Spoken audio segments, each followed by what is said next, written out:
Hi, Thea. Welcome to another episode of Cosmic Artist. I am so happy to be here with you again. We are recording for April this time. Holy shit. I feel like we were just in December being like, we're about to record for January, the first month of 2025. And here we are about to record for April. We're almost done with March, one of the biggest months for the year. And I'm saying we're almost done, but actually we just got initiated by it. We're not almost done with it at all. We're into new energy. We're starting to get deeper into new energy. And I think April will see us, we'll see a lot of like back and forth, but a lot of settling because it's like March, I think there was more back and forth and there was more volatile energy, especially with the eclipses. With April, we see planets starting to go back to where they started before their retrogrades. And I think that feels like a really exciting time. I'm looking forward to it. It feels like everything, like, if you're not watching this, you may not get what I'm saying, but it kind of feels like we've been like this. And then we're finally like, okay, we can finally properly move forward. There's been like this wall that's been pushing us back a little bit. But before we go deeper into April, I would love to know how you are. How has March been for you? And yeah, introduce yourself a little bit if this is the first episode that people are getting to hear you on. Hello. Hi. My gosh. Always excited to record month ahead forecast with you because, listening after we're in mid-month, like, oh, wow, we talked about this. But then when you're in the middle of it, you're like, oh, gosh. Um, so, hi, I'm Thea. For those of you who are catching us for the first time, we do this monthly, and it looks like you like our previous format where we do it week by week. So, we'll stick to that. And I'm an integrative astrologer. And what do? I blend astrology also with practical embodiment tips. So it's embodied and grounded astrology. How have I been? Like you said, March really felt like a deep initiation, and we're still deep into it. We did have the equinox. We also did have that final eclipse in the Aries Libra axis. I'm feeling it so much. It's in my first and seventh house, so it's in my identity and my close personal relationships. I'm still in that fire of initiation. So I feel like I don't know if I mentioned it in this podcast already. You can't make decisions. You can't make butterfly decisions when you're still in caterpillar mode. And I'm feeling the giddiness. I'm feeling the restlessness and frustration where I want to move forward. I want to make butterfly decisions, but I have to honor that I'm in the cocoon. I'm not a caterpillar anymore. I'm not a butterfly yet. So I can't make any ideal Neptunian resolutions or decisions from a place where I know I'm not ready to embody or integrate yet. So that's how I am. That's what I've been sitting with. How is March for you? Curious. I feel like March was very busy. A lot of moving parts, a lot of sitting to think about what really matters to me, like what I really want to do, what I really want to focus on, not because it's what I think I should do, but instead it's what feels so good. And it's something as simple as recording this podcast. Like in the last 3 days, or like in 3 days, I'm going to have recorded 3 podcasts. And that is so much fun. Like I recorded one yesterday, recording this today, recording one tomorrow. And it is feeding my soul so much, Mm, like getting to talk with you women. And mm.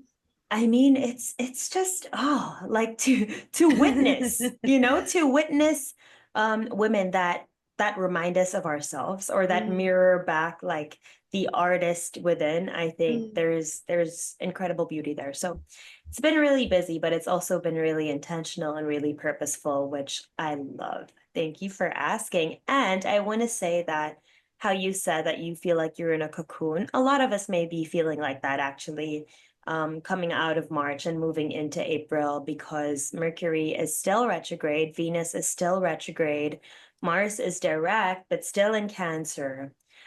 So, and we're going to be dealing with something very new with Neptune moving into Aries. So, Mhm.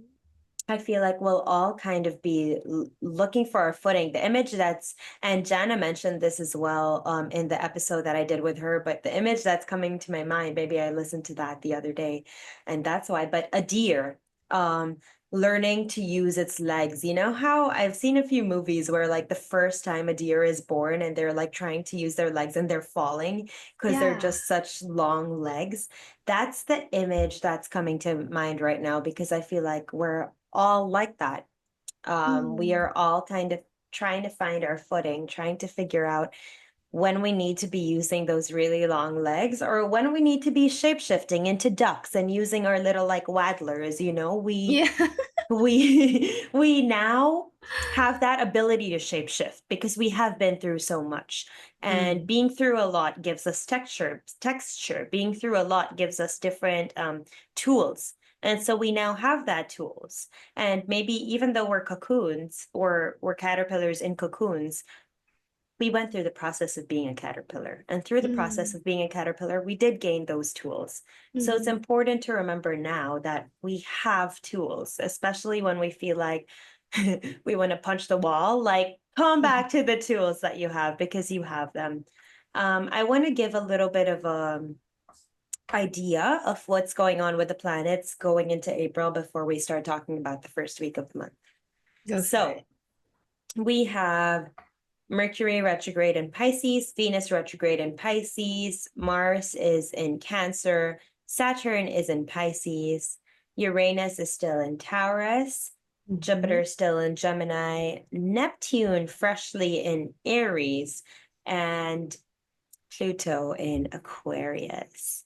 I won't bring in the asteroids. I really want to, but I won't, just to keep this a Yeah. little more Yeah. um, cohesive and a little shorter.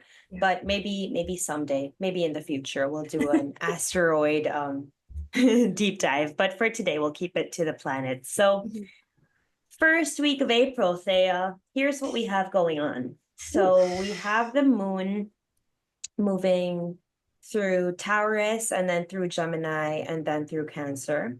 Mhm. And the only thing I'm really seeing that's big for this first week is Venus retrograde conjunct the North Node Mhm. and Venus retrograde opposite the South Node in Mhm. Virgo. What do you feel like with this? I know, oh, sorry, I know you're about to say something, but before that, can you Yeah, please share with us about, I know we just started a new Venus cycle, we didn't we? did. We Can you just tell us did. about that? Ooh, thank you. Oh my gosh. Thank you. It would be such an honor to talk about this new Venus cycle. So we just seeded. We had a Mercury Casini um on when Sunday, Monday. We had a Venus Casini. Right after that, we had a Mercury Casini in Aries. So every time that Venus and the sun meet while Venus is retrograde, it starts a new 19-month cycle.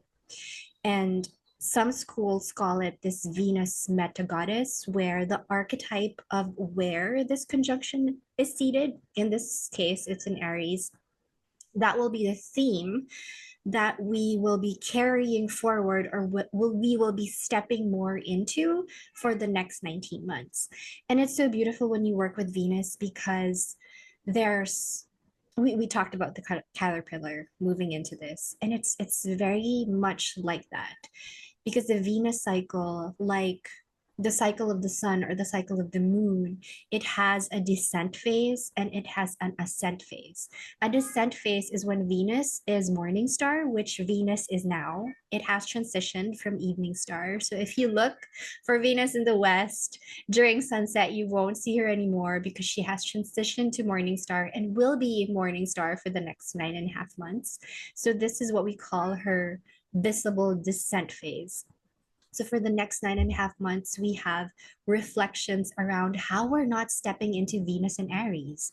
And Venus and Aries is about owning the value of our owning our worth, like really stepping into full leadership and having that sense of like igniting our fire, igniting our purpose, really getting clear and laser focused with our why and our Venusian regal nature, and just magnetizing everything Aries, which is like tenacity, passion, drive, will, strength, courage, sacred protectress, this sacred warrior energy, not to fight nor defend, but actually stand up for and protect what she values the most.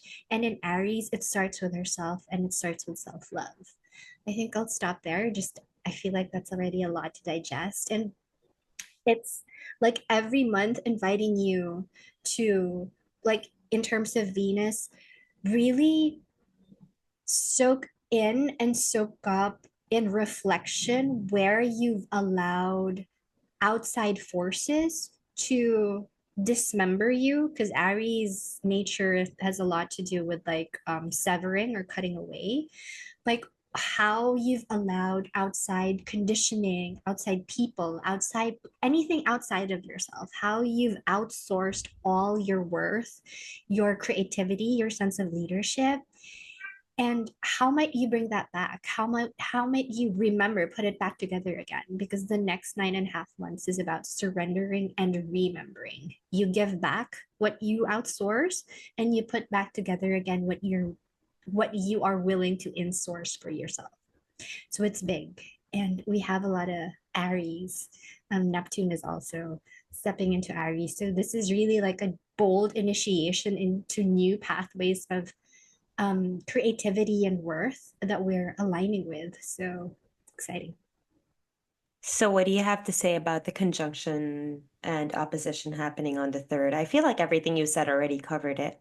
It does, but this is huge. I also want to point out that the whole of April, we have a heavy Saturn conjunct North Node Mm. energy also, and we have the Saturn sextile Uranus energy. We actually have a lot of sextiles. And I say this right, when planets have sex, that's actually good for us, but not always. Because, like in this case, Saturn with Uranus, and then we have Mars with Saturn. There's Mars actually trining Saturn in the first of the week. There's a lot of commitments and recommitments that are being asked of us. So if relationships, like, just pay attention to new alliances and new bonds that may form. Doesn't necessarily have to be new. It might be like, um, it might be old bonds that you're slowly appreciating, or like really seeing the truth of it, that it doesn't serve you, it actually depletes you. Honor that, because there's a lot of recommitment and honoring your worth. Like I said, like this whole Venus cycle, how are you dishonoring your truth, how are you dishonoring your worth, and how might you reconnect with yourself so much in terms of self-care? Karina talked about tools. What are these tools? Because these tools help us to build self-efficacy and self-agency, right? They're just insourcing from yourself, not, totally individuating. I'm not perpetuating the individualism that where we're experiencing the world stage. It's more of just owning your self-worth so much that you know where you begin, where you end, and where the others begin, where like outside forces begin, so that you, like I said, you insource and you don't outsource. So there's also a lot of breaking free from old patterns. Like, just we have Saturn and Uranus, and we also have Mars energy there. There's a lot of breaking free from old karmic patterns, and a lot of discipline and a lot of faith, because what we step into now isn't just for us, it's actually for our collective future. So, in as much as we're doing this individually, like self care and self love, we're stepping into it because we're all co creating a new reality, like Neptune and Aries. So, it's huge. I love it. This co-creation of a new reality brings to mind definitely Neptune and Aries, but also this North Node. It's like this North Node, this Pisces North Node, we're all stepping into this awareness that we have divinity to share. Mm-hmm. And with this conjunction with Venus, it's realizing that the divinity mostly exists in the art that we Mm-hmm. share, in the heart of our lives, in the way that we show up. It doesn't need to be you know, art doesn't need to be the way we've thought about it for so long. Art Mm-hmm. doesn't need to be painting or drawing or, making something with what we know art is. Art is living. And, I think about how when I was growing up, my mom used to talk about um, what are they? A company, nonprofit, I guess, called The Art of Living. And Yes. it's I'm a all part about of it. yoga, right? Yeah. There you go. So it's all about yoga and like the art of living. And the other day, as I was sitting, I just like that line just came back to my head, the art of living. And I was like, wow, actually, I used to hear my mom say that so much when I was younger, and it didn't really register that way. But now that I'm thinking about it, that's it.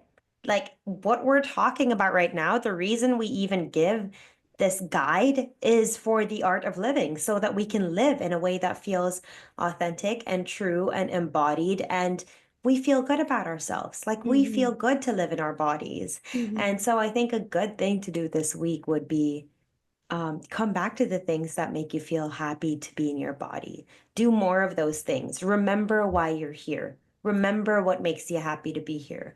Because that has, especially because we're talking about North Node and Pisces, Pisces is unseen. And so it has like huge energetic effects, the way we show up, the way we live. And if we're not taking that time to do things that we actually enjoy, then we're kind of living life in a way that feels like, why are we even here anyway? And when we're living life in a way that feels like that, it's echoing out through our energy. So how can we just be more aware of like bringing more Mm-hmm. life? Yeah. So that's what I'm feeling for this first week. Let's go into the second week. So second week we have Moon moves through Leo and then through Virgo and then into Libra. And at the end of the week, we will have the full moon in Libra. So, big things happening.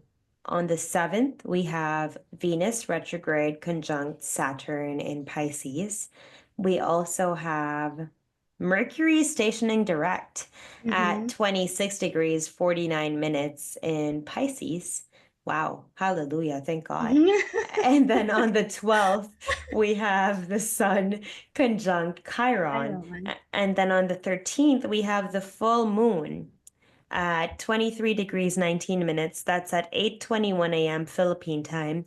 Same day, Venus stations direct in Pisces at 24 degrees and 37 minutes. So Mm-hmm. on this day, we still have this effect of Chiron Mm-hmm. conjunct Sun with the full moon, and the moon is conjunct Lilith, Mm-hmm. pretty loosely. And I find that to be a very fascinating play that we have. What do you have to say about the second week and the full moon? Oh my gosh, so this is a full moon week, and planets are also stationing. And as with retrogrades, these planets take a while to go back forward again. So there's a sacred pause. Like the first week was a lot about sacred commitments, right? And sacred recommitments. I feel like for the second week, because we also have that Sun and Chiron and it's a full moon week, there's a possibility and an opportunity for like deeper emotional release and vulnerability that can trigger where we can tend more to our inner child. And here I would just like to remind everyone where, and this was something that we were talking about before we hit record, like integration is as important as all the processes and all the tools that we're doing here, especially during this full moon week. We're integrating lessons that the retrograde served us. And with Chiron there, invitation to please practice self compassion. And if you can engage in, healing rituals and ceremonies, doesn't have to be, bombastic, all these rituals and ceremonies. It can be as simple as take out your journal, have a warm beverage, wrap yourself in your favorite blanket. It's hot outside, so stay in, obviously. Or ground yourself in nature. Like small acts of kindness for yourself can be a total ritual and ceremony in of itself. It doesn't have to be grandiose. And prioritize emotional clearing for this week. because Libra's there. There's a full moon call for balance, closure, and recalibration in partnerships, especially your partnership with yourself. And I'd like to share a reflection we had yesterday in this sit. We have Wednesday sits for Mercury retrograde, and there was a beautiful invitation to, have you ever set a play date with your mind? And just like literally talk to yourself or talk to your mind and be like, hi mind, what are you thinking about today? Or like, what are our goals for the week? Or like, what's our 5 year vision or 10 year vision? And just sit there and witness how your mind actually works without judging. Like just really having a play date with your mind. I think that was such a refreshing, I feel like for me personally, that was a refreshing exercise. So I'd like to invite everyone for, especially this week, because we're closing Mercury retrograde. We're also closing Venus retrograde, and it's a full moon week. They can be, there can just be a lot, there can be a lot of vulnerability and triggers. So let's shift that and find glimmers within the trigger, because these are opportunities, these are cosmic invitations to tend to the parts of us that are still tender and raw. Like Lilith is in Scorpio, so there's a lot of rawness there. You know what's coming up for you? Well, and this is the first full moon that's not an eclipse, right? And so there is this noticeable different energy Yeah. on this full moon as compared to the last new moon and last full moon that we had. Yeah. And I think it's a welcome change. It's like you said, it feels more restful. It Mm-hmm. feels more like I can breathe now. Yeah. And I want to say it's a full moon in Libra. Libra is an air sign, breath work. Mm-hmm. Come back to breath work. Come back to, different forms of breath work. Like I love the box breathing technique, which is Mm-hmm. like just breathe in for four, hold for four, breathe out for four, hold for four. I think that's beautiful for Libra. Alternate nostril breathing is also beautiful for Libra. Anything Mm-hmm. that invokes like balance back into our lives, I think is great for this week because also because of these station directs, like Mm-hmm. these are testing.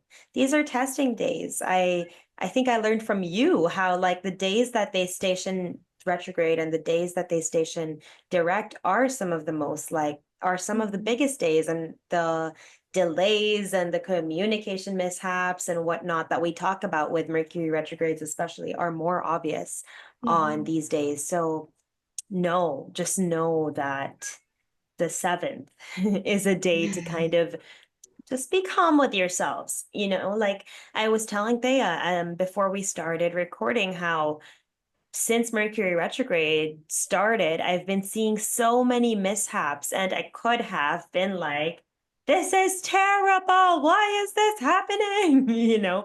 But instead, I purposefully was like, okay, I know that today Mercury is in the heart of the sun retrograde. And so I need to make my day adjustable. It's not that Mm-hmm. Mercury is going to adjust for me. I got to be adjustable for Mercury. And so Mm-hmm. we all kind of have to, I think, as much as we can. Obviously, we can't all do it. Um, but as much as we can, I think it's so important to create space for the Mm-hmm. mishaps. Because when we have space for the mishaps, they don't end up being mishaps. They end up just being parts of our day. They end up becoming mishaps when we put so much pressure and we're like, no, we were supposed to be doing da da da da. And then the mind comes in and is like, yeah, why didn't you do that? You were supposed to do that. And then judgment comes to play. But if we're much calmer on ourselves, our minds are also much calmer on ourselves. I also want to say this is a great week to work out, because whenever I see anything to do with Chiron and whenever I see a lot of fire, always Mm-hmm. feel like it's really smart to work out because that's inflammation, that's heat, Mm-hmm. and that's triggers. And if we don't want to face the triggers, we don't want the temperamental side of it to come out. It's as simple as moving our bodies with a little more oomph. Like maybe a walk just wouldn't do it as much. Maybe lifting some weights, maybe some hit, maybe some boxing. I've never boxed, Yeah. but if it's your thing, like do it. This is a great, I mean, maybe I have, I don't know. Anyway, this is a great time to box, and to just release that energy. For the full moon, I feel like Mm. I like the energy of this full moon because I feel we've had a lot of Aries action that has Mm, grounded and rooted back into Pisces. So it's mhm, like this knowing of who we are, this individual aspect, this like knowing what we're a warrior for, and then grounding it back into heart. And then you have a sign that's ruled by Venus. The full moon mhm, is in a sign that's ruled by Venus, being like, okay, yes, your individuality is important, but make sure it's rooted in heart and make sure that's the person that you're showing up as mhm. because that's what we're going to mirror. You know, I think mirrors are just so much louder this week and on this day. Yeah. And if we don't know who we are and if we don't know how we're portraying ourselves, look at look at the look at the people that you're talking to and listen to what they're saying back to you.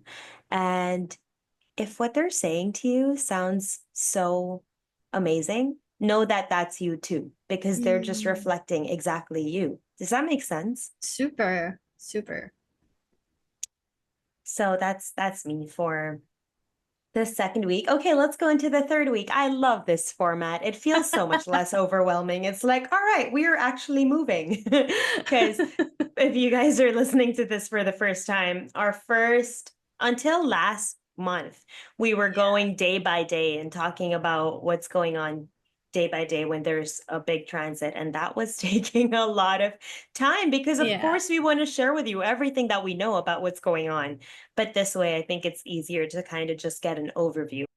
Okay, so third week of April, we have the moon moving through Scorpio, Sagittarius, and Capricorn.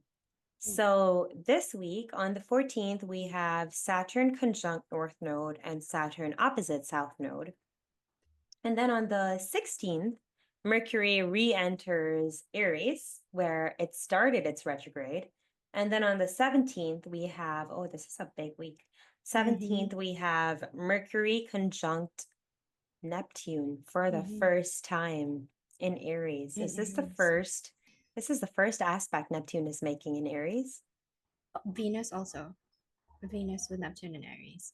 And then on the 18th, we have Mars Mars. entering Leo again, where it started its retrograde.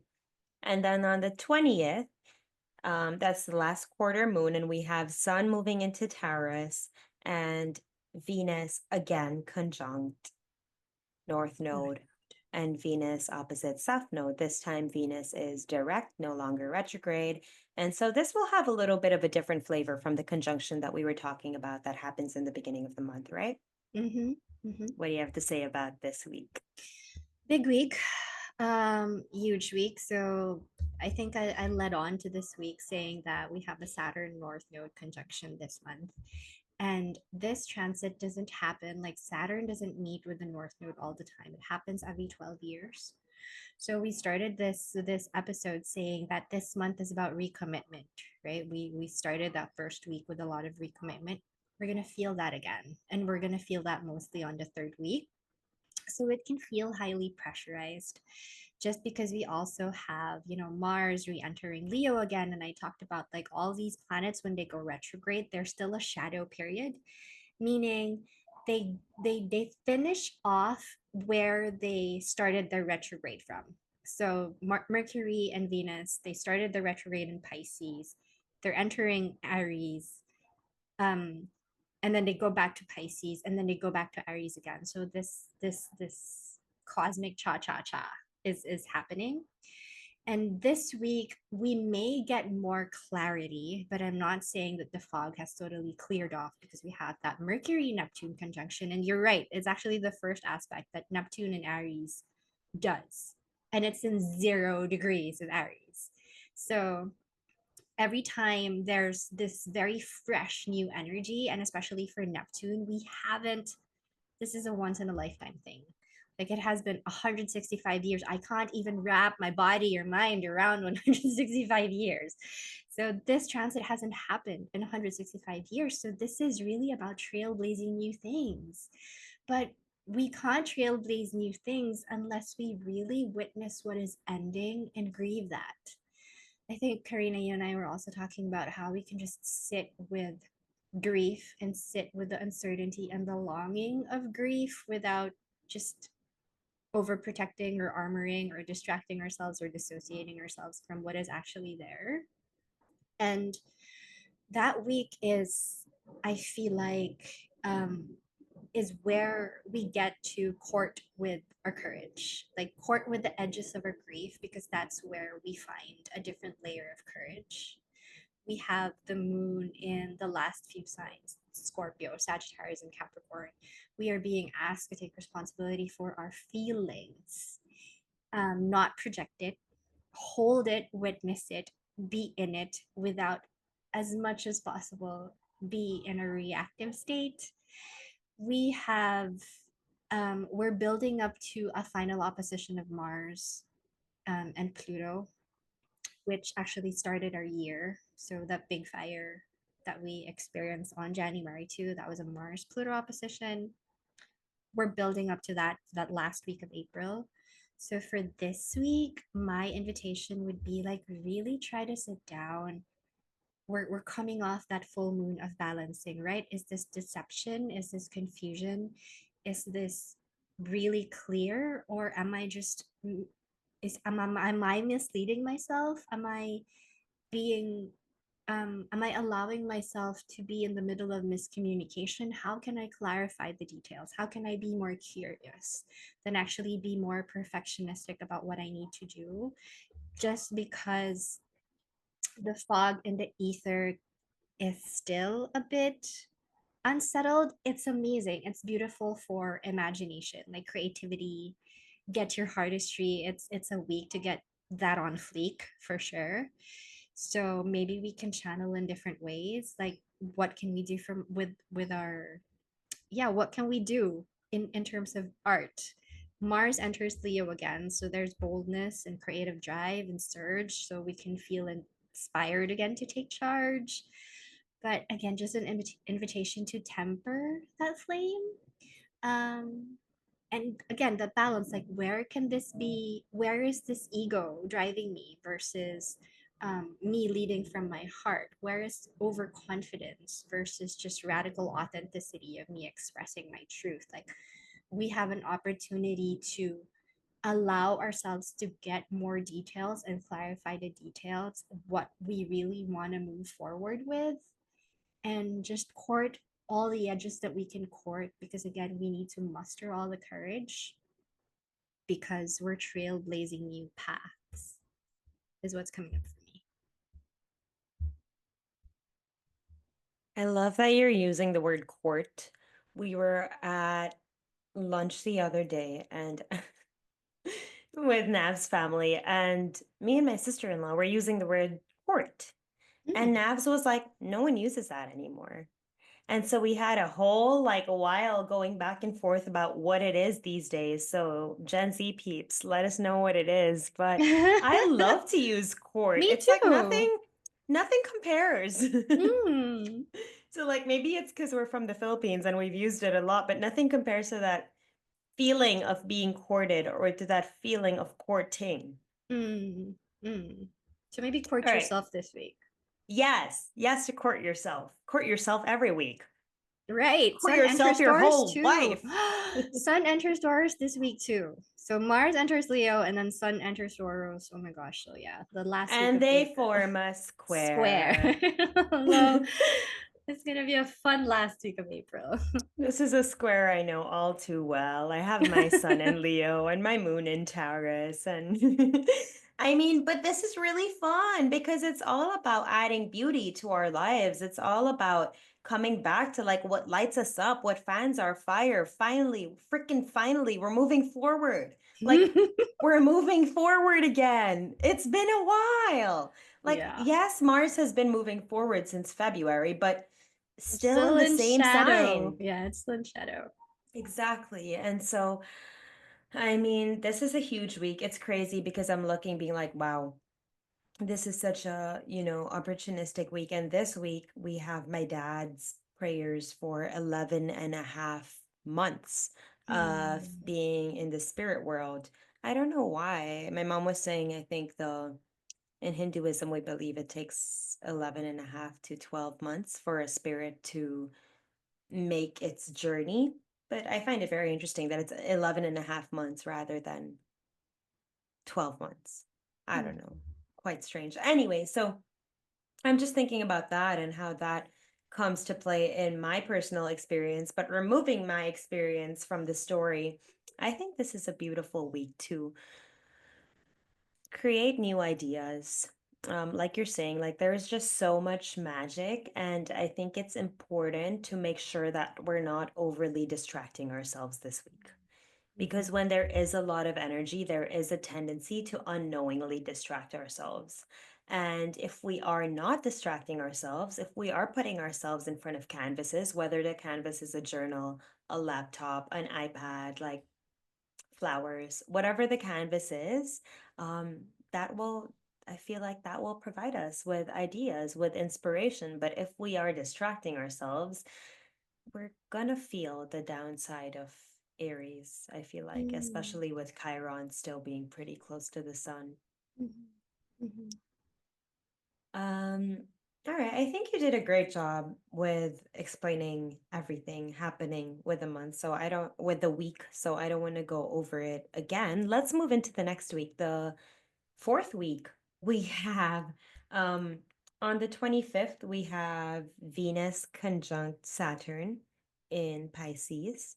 And then on the 27th, we have Mars opposite Pluto. And then on the 28th, we have, this is already going into the next week, but I think we should just bring this in there. Yeah, Um, sure. on the 28th, we have new moon in Taurus, Hmm. 7 degrees, 46 minutes, happening at 3:30 a.m. Philippine time. And that still has a very strong flavor of the Mars Pluto opposition. On this last week, or on this, yeah, last week, the moon moves through Aquarius and then Pisces and then Aries and then Taurus, where we have the new moon.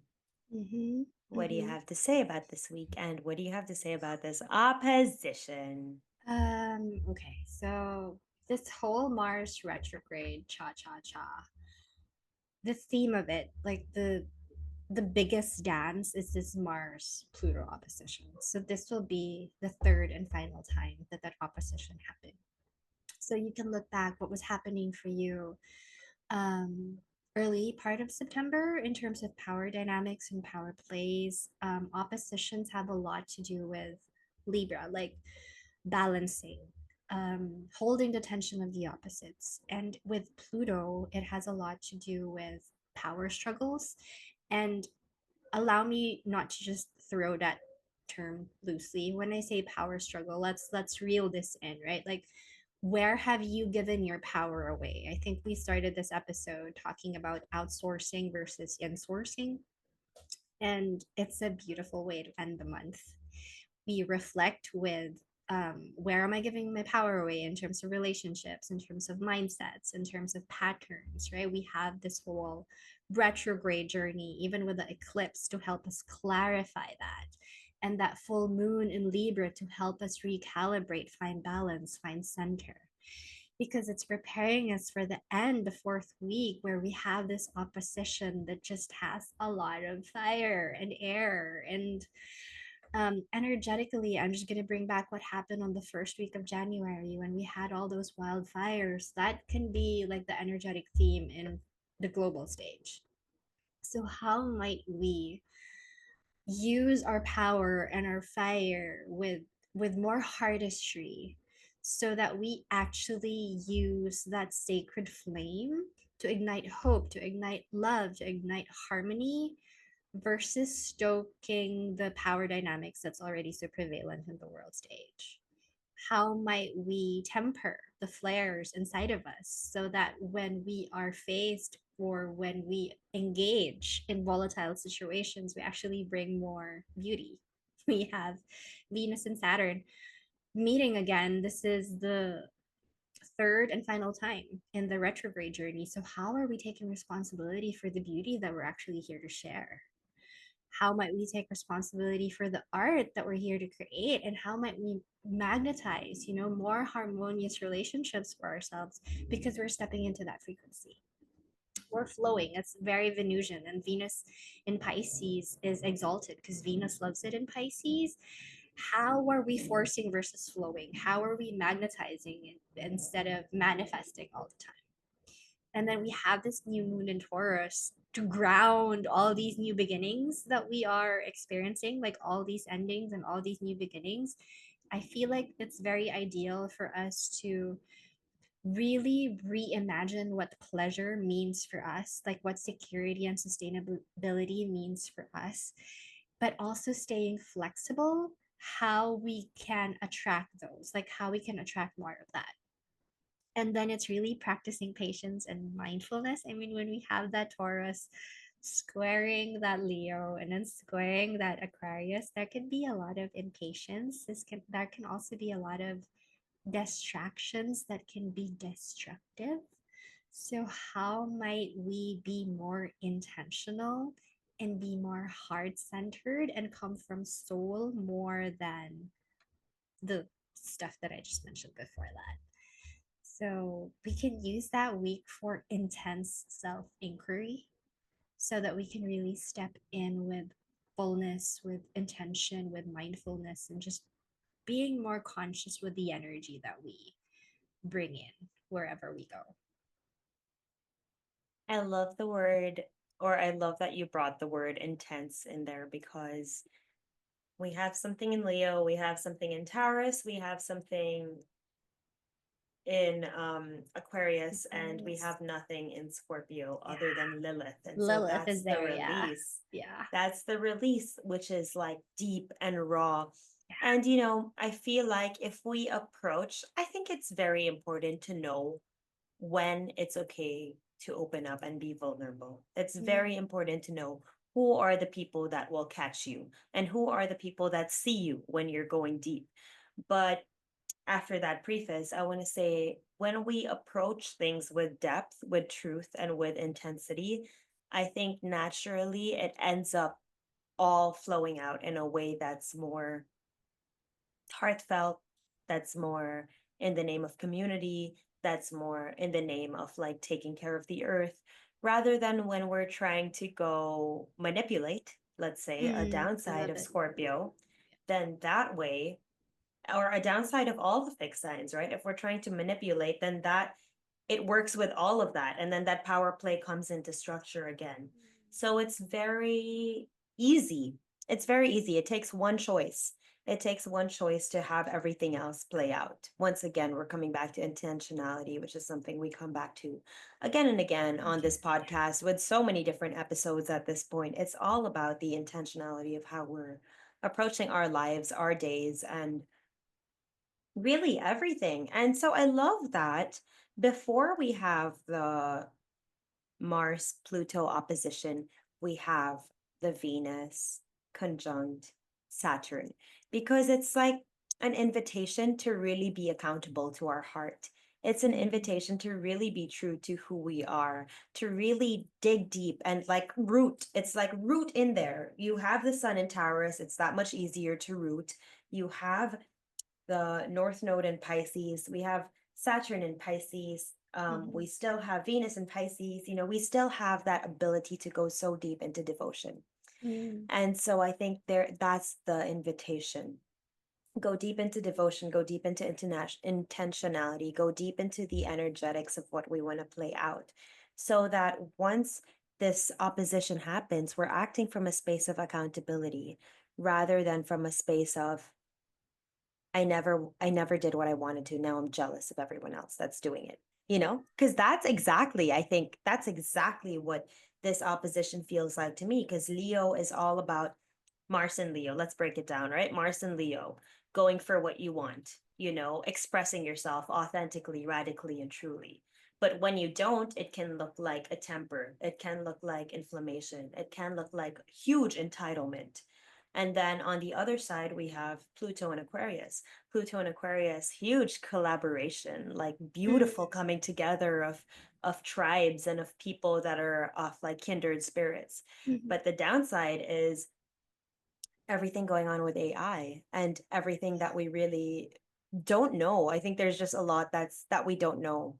Mhm. But so we have these two pulling at each other. So you can either make it look like expressing yourself so truly and having that translate to collaboration, or it can look like giving into entitlement and having that kind of just blow up in really ways that we can't even explain because we're working with Aquarius. Aquarius, anything can happen in Aquarius. Gosh, yeah, it's a full, we said this for March that it's a dynamic month. Yeah. It's another dynamic month for April, just again because we have that Pluto and Mars opposition. And another invitation is to be open. To be open, I feel like with Pluto in Aquarius and then with Mars and Leo, there can be, I don't want to say gatekeeping, but there can be a sense of exclusivity, um, especially with the groups and communities that we are starting to um, engage with or explore or be a part of now. Like, just be invitation to soften and be more mindful where there might be exclusivity and where there might be like we are better than them kind of energy, or like especially with the south node still in Virgo, be like, oh, they're not, I'm, I'm trying to be careful with the words that I say, just because this isn't something that I want to attract or bring into my field, but also to be aware that these are energetic patterns that can play out, because in some way, shape, or form, it's already happening in like the political sphere of other groups judging other groups just because they're not. And Aquarius is a fixed sign, so it can be very straight, it can be very illogical, it can be just very cold, following the letter of the law kind of thing. And again, we're creating new stuff, we're creating new structures, we're creating new pathways, we're just, there's so much dynamism that we are embracing and flowing into. So, yeah, where are you being rigid? How can you be more open to diversity, to divergence? Um, yeah, especially with all these tense aspects. We have squares and we have oppositions happening. So, and a lot of fixed energy. So, yeah, invitation to play too. Oh my gosh, play, please play. Especially with Leo, with Mars moving back Yeah. into Leo. Yeah. Yeah. Like, how can you be more playful with it instead of being like so serious about it? I mean, this is something that I try to remind myself also, because when you're talking about depth, like, that's me. I'm all about depth. Like, talk about depth. Oh my gosh, that's my playground. But Mm. like, just to remember to infuse it with humor, to Mm. infuse it with, again, beauty, Mm. because we still have Venus in Pisces. And when Venus goes into Aries and adds into all these fire, I hope that by the time that happens, we're actually prepared for it, because we're more mindful of the practices, and ideally you listen to this episode so you're you have tools. I also feel like this is a great month to come back to our inner child because there's a Absolutely. lot of implications of inner child work. We have it with the Absolutely. Chiron work in Aries, and Aries is the baby, so that's your inner child. We have it with everything Pisces because when we come into the world, we're as pure and as like connected to the divine as we can be. Mhm. We have it, and we think about the elder with Pisces, but I also think of the baby with Pisces because without the elder, there wouldn't be a baby, and without a baby, there wouldn't be an elder. Mm. So we have that, and then we have come on now. We have Mars moving into Leo, like inner child, like play. And Yeah. then we also have the sun moving into Taurus. And Taurus is, when we're little girls, we're so deep in nature. We're so deep in appreciation of nature. I would go for walks and pick out kamyas, which is a local really I sour love fruit we them, have over here, yes. and eat that. Or like baby guavas, Mm. like these are things I used to do when I was young. We were just so inherently connected with nature. And so this is a great month to come back to that inner child within you and all of the things that you enjoyed as a kid. And maybe it's also a good month to visit the trauma that you built up when you were a child. Yeah. And to alchemize it, not to keep it as trauma, but to alchemize it. The reason I say that is because we have the Sun Chiron conjunction on And the third 12th. week. Yeah. And I mean, we've had Chiron in Aries for a while. And just the fact that the sun is there with Aries, it brings a spotlight. And so we may feel like we're more triggered, we may feel more irritable, but it's not because anything has changed. It's just that there's a spotlight there now. And because there is a spotlight there, it's that much more advisable to work with it. You know, it's so easy to work with it when things are coming up rather than when you have to dig. You know, it's something like, um, no, I don't want to say it because I don't want to bring it upon myself. Never mind. Like, yeah, we're just trying to be more careful now with the things that we bring into our field, just because it gets the veil is thin. What can we say this year and onwards? So just be more invitation to be more mindful and be intentional with the words that we speak and how we say it, because we really bring it into our field like that, especially when we're not aware of it. Oh gosh. Especially with the South Node in Virgo, right? Virgo Yes. is material. Yes. Virgo is a master manifester, and so is Taurus. And so just knowing that we have the Sun in Taurus and we have the South Node in Virgo, it's that easy to manifest. Like you're saying, especially when we're not conscious of it, especially when it's Yeah. just like there. Because South Node, right? More Yeah. unconscious, more like I mean, conscious but unconscious, more Yeah. subconscious. Yeah. Um, and so it's just so easy to create. It's so easy to create. And if you're looking at yourself and you're in a situation that you're feeling amazing, know that you created it. If you're in a situation and you're feeling like, oh my God, what happened? Maybe just retrace your steps. And retracing your steps will also help you correct that. Hmm. Retrogrades Yep. this month. Okay, Thea, give me a word for this month that's not dynamic. Oh, okay. Uh, recalibrating. Hmm. All right, cool. So Okay. if you were to summarize April with three words or three themes, just rounding up on this episode, what would they be? Flexibility, Hmm. compassion. Compassion always has to be there. And yeah, I'll bring in recalibration again. You? Hmm. Energetic, Hmm. rooted, I love it. and return. Oh, I just feel like there are a lot of return twos. this is gonna give out my age. but but the song that came to mind when you said return is the song Return to Innocence. God, I don't even know if you know that. Can you sing it? Hi, hi, hi, I know it.